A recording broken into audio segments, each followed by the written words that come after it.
So hello everyone, जोहार study to पर आपका अगेन से वेलकम है।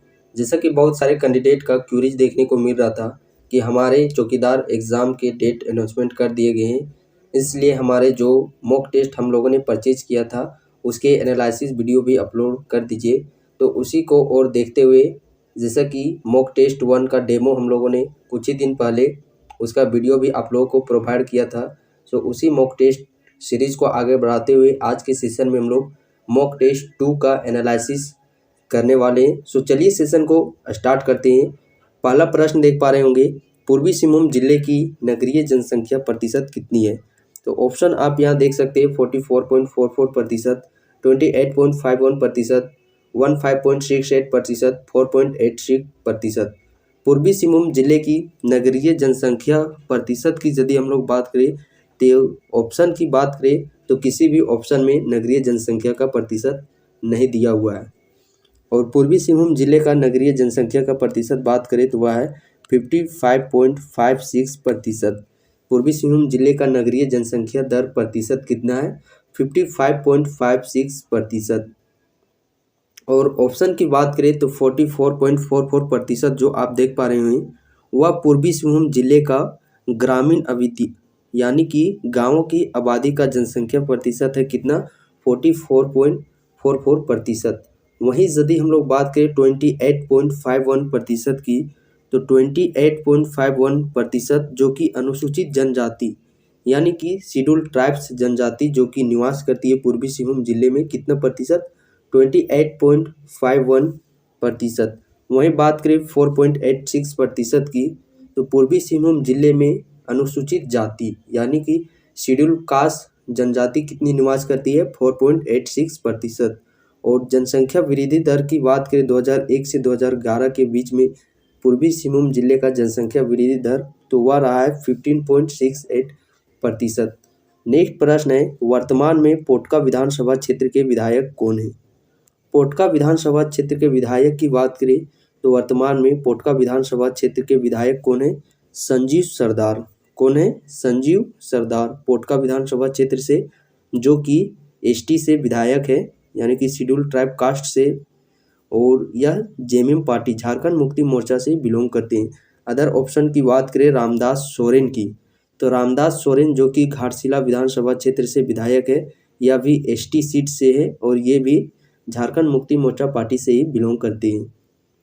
अदर ऑप्शन बात करें सरयू राय की, सरयू राय जो कि निर्दलीय तौर पर विधायक हैं, किस विधानसभा क्षेत्र से, पूर्वी जमशेदपुर विधानसभा क्षेत्र से निर्दलीय में कौन विधायक हैं, सरयू राय। और इन्हीं के द्वारा कुछ पुस्तक लिखी गई है जैसे कि लम्हों की खता, लम्हों ने खता की सर्दियों ने सजा पाई। और पूर्वी जमशेदपुर से जुड़ा हुआ आप लोगों से बहुत सारे प्रश्न पूछा जा सकता है। पूर्वी जमशेदपुर जैसा कि अभी वर्तमान में विधायक है सरयू राय निर्दलीय पार्टी से, और इससे पहले बात करें पूर्वी सिंहभूम जिले के विधायक रह चुके हैं कौन, रघुवर दास। रघुवर दास की बात करें तो 1995 से लगातार 2019 तक 5 कार्यकाल के दौरान विधायक रह चुके हैं कौन, रघुवर दास, पूर्वी जमशेदपुर विधानसभा क्षेत्र से। 2019 में हार का सामना करना पड़ा और वहां से विजय हो गए सरयू राय निर्दलीय पार्टी से पूर्वी जमशेदपुर से। और बात करें रघुवर दास की, तो रघुवर दास को 2012 ईस्वी में उत्कृष्ट विधायक पुरस्कार से भी सम्मानित किया जा चुका है। किस वर्ष में, 2012 ईस्वी में। और एक बार यह झारखंड के मुख्यमंत्री भी बन चुके हैं। 2014 से 2019 तक झारखंड के पहले गैर आदिवासी मुख्यमंत्री के तौर पर, यानी कि जो आदिवासी से संबंध नहीं रखते हैं। और एक कार्यकाल जैसा कि 5 वर्षों का होता है, तो एक कार्यकाल में सबसे लंबा अवधि तक मुख्यमंत्री पद पर रह चुके हैं कौन, रघुवर दास। बात करें मंगल कालिंदी की, तो मंगल कालिंदी जो कि जुगत सलाई विधानसभा क्षेत्र से संबंध रखते हैं या यहाँ के विधायक है, और ये भी जेएमएम पार्टी से ही संबंध रखते हैं। और यह सीट बात करें तो शेड्यूल कास्ट सीट से ये विधायक है कौन, मंगल कालिंदी, विधानसभा क्षेत्र जुगसलाई, जेएमएम पार्टी से संबंध रखते हैं।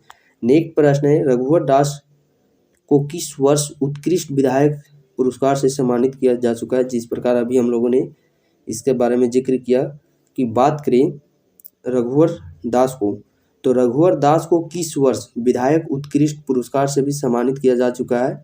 यहाँ पे यदि ऑप्शन की बात करें तो ऑप्शन में आप वो उस ईयर को नहीं देख पा रहे होंगे, और ईयर बात करें तो किस वर्ष उत्कृष्ट विधायक पुरस्कार से सम्मानित किया जा चुका है, 2012 ईस्वी में। जानबूझ करके आप लोगों को यह ऑप्शन में नहीं दिया गया है। नेक्स्ट प्रश्न है, जनसंख्या के मामले में झारखंड के बड़े शहरों में से जमशेदपुर का स्थान कौन सा है। तो बड़े शहरों के मामले में जनसंख्या के मामले में बात करें तो पहला स्थान रखता है जमशेदपुर। नेक्स्ट प्रश्न है, टिस्को में इस्पात का उत्पादन किस वर्ष से प्रारंभ हुआ। टिस्को की सबसे पहले यदि हम लोग बात करें तो टिस्को की स्थापना सबसे पहले 1907 ईस्वी में की गई। किस वर्ष टिस्को की स्थापना की गई, 1907 ईस्वी में। और संस्थापक से जुड़े हुए 2 प्रश्न आप लोगों से पूछे जाते हैं। पूछेगा टिस्को के संस्थापक कौन है। यदि सिर्फ संस्थापक वर्ड का यूज करें प्रश्न में तो उस कंडीशन में हो जाएगा दोराबजी टाटा। और वहीं पे प्रश्न में यदि वास्तविक संस्थापक का जिक्र करें तो उस कंडीशन में आंसर हो जाएगा जमशेदजी नौसेरवानजी टाटा। सिर्फ संस्थापक वर्ड का यूज करें दोराबजी टाटा, और वास्तविक संस्थापक शब्द का यूज करें तो जमशेदजी नौसेरवानजी टाटा। और टाटा की स्थापना 1907 ईस्वी में। यहाँ बात करें 1911 ईस्वी से प्रारंभ हुआ है आपका लोहे की उत्पादन 1911 ईस्वी से, और अयस्क की उत्पादन यानी कि इस्पात का उत्पादन प्रारंभ हुआ है 1914 ईस्वी से। स्थापना 1907 में, लोहे की उत्पादन 1911 में, और इस्पात की उत्पादन 1914 ईस्वी में। प्रश्न आप लोगों से पूछा गया है इस्पात की उत्पादन, तो इस्पात का उत्पादन प्रारंभ हुआ है 1914 ईस्वी में। और 2005 डेट बात करें, यह भी टिस्को से ही संबंधित है। जैसा कि टिस्को जो सबसे पहले टिस्को के नाम से जाना जाता था, जिसे कि अभी वर्तमान में टाटा स्टील के नाम से जाना जाता है।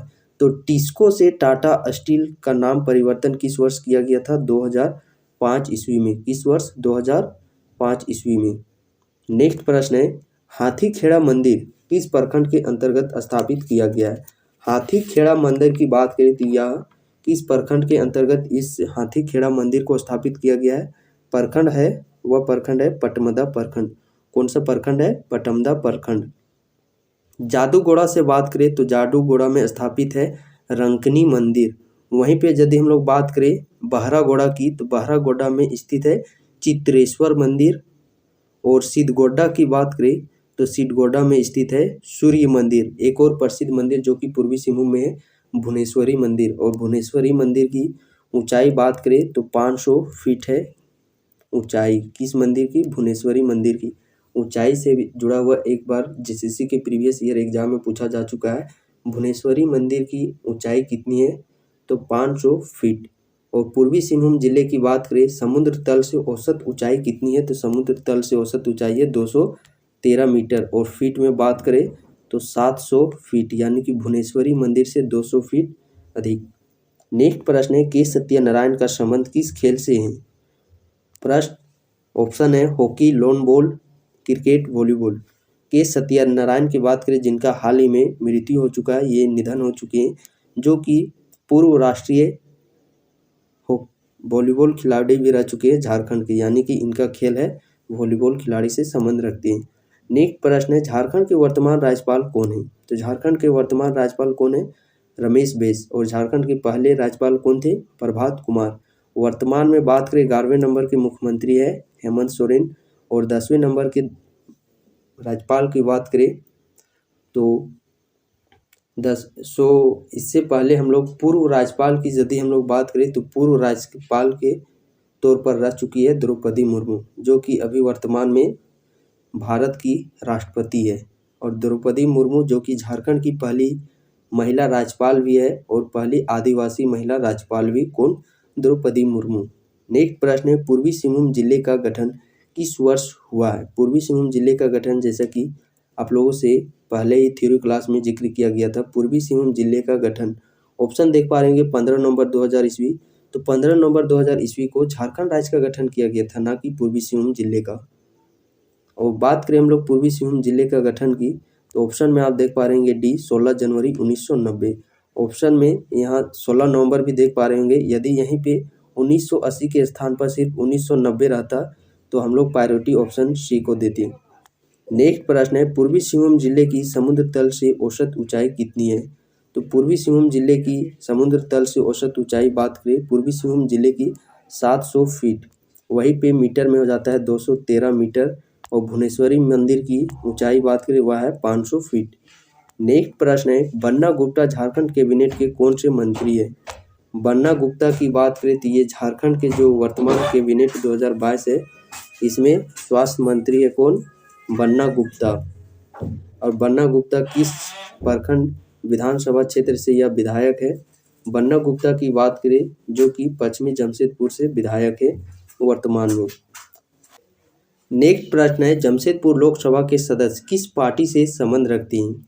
जमशेदपुर जो लोकसभा के सदस्य हैं, सदस्य का नाम बात करें तो विद्युत वरण महतो, जो कि बीजेपी पार्टी से संबंध रखते। कौन सी पार्टी से? बीजेपी पार्टी से। और व्यक्ति सदस्य कौन है? विद्युत वरण महतो। नेक्स्ट प्रश्न है, झारखंड में जनसंख्या घनत्व के मामले में जमशेदपुर का स्थान कौन सा है? तो जनसंख्या घनत्व के मामले में बात करें पूर्वी सिंहभूम का स्थान, तो इसका स्थान है 4th स्थान। वहीं पे बात करें जनसंख्या के मामले में भी 4th स्थान रखते हैं। और एसटी कौन कौन से स्थान पर 4th स्थान है? जैसे कि हम लोग बात करें जनगणना, यानी कि पहला नंबर पॉपुलेशन यानी कि जनसंख्या के आधार पर, और दूसरे नंबर पे बात करें हम लोग एसटी जनजाति निवास करती है उसके स्थान पर। और बात करें हम लोग जनसंख्या घनत्व यानी कि पॉपुलेशन डेंसिटी के तौर पर, यानी कि इन तीनों प्रकार से पूर्वी सिंहभूम का स्थान कौन सा है? 4th। कौन कौन से? जनसंख्या के मामले में, शेड्यूल ट्राइब्स जनसंख्या के मामले में, और पॉपुलेशन डेंसिटी के मामले में 4th स्थान पर आती है कौन? पूर्वी सिंहभूम। वहीं पर यदि हम लोग बात करें दूसरे स्थान पर, तो साक्षरता के मामले में पूर्वी सिंहभूम है जो कि वह झारखंड का दूसरा स्थान रखता है साक्षरता के मामले में। और न्यूनतम यानी कि नीचे से दूसरा स्थान पर रखता है जनसंख्या वृद्धि दर के मामले में, और सीसी लिंग अनुपात के मामले में नीचे से न्यूनतम दूसरे स्थान पर। और पूर्वी सिंहभूम जिले का लिंग अनुपात बात करें तो यहाँ का लिंग अनुपात है 949, और सीसी लिंग अनुपात की बात करें वह है 923। नेक्स्ट प्रश्न है, रघुवर दास पहली बार बिहार विधानसभा के सदस्य कब चुने गए? तो पहली बार विधानसभा के सदस्य कब चुने गए? 1995 ईस्वी में। और यह पूर्वी जमशेदपुर से 1995 से लेकर के 2019 तक, यानी कि कुल 5 बार विधायक भी रह चुके हैं पूर्वी जमशेदपुर से। और अभी वर्तमान में बात करें सरयू राय जो कि निर्दलीय पार्टी से पूर्वी जमशेदपुर के विधायक है कौन? सरयू राय, जिनकी पुस्तक है लम्हों की खता। नेक्स्ट प्रश्न है, टिस्को के वास्तविक संस्थापक कौन है? जैसा कि प्रश्न में आप लोगों से पूछ लिया गया है, टिस्को की संस्थापक, टिस्को के वास्तविक संस्थापक, यहाँ पे आप देख पा रहे होंगे प्रश्न में वास्तविक संस्थापक का जिक्र किया गया है। उस कंडीशन में वास्तविक संस्थापक हो जाते हैं जमशेदजी नौशेरवान जी टाटा।